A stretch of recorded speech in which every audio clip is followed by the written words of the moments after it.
Oke, Namaste. Kita akan mencoba menjawab pertanyaan dari saudara-saudara kami yang beliau-beliau bertanya dari kolom komentar.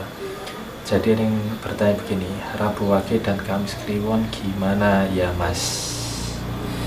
Beliaunya tidak menyebutkan terkait dengan pria dan wanita di antara kedua weton itu. Cuman kalau misalkan yang pria itu Kamis Kliwon, maka akan jauh lebih mudah. Secara pola Kamis Kliwon itu dapat memimpin ataupun mengendalikan dari wanita Rabu Wage.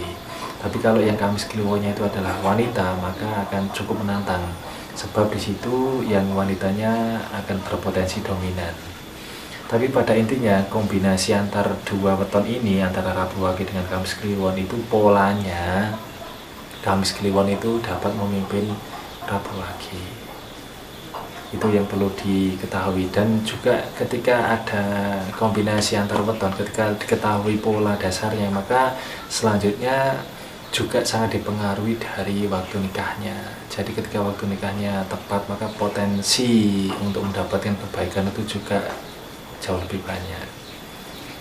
Terus kemudian juga yang perlu kami ingatkan bahwa kehidupan manusia tidak hanya dipengaruhi dari waktu lahirnya saja, tapi juga masih dipengaruhi dari energi tempat tinggal dan juga dari akhlaknya atau perbuatannya. Karena itu terus berpikirlah terbuka dan kritis. Oke, thank you yang sudah bertanya. Namaste.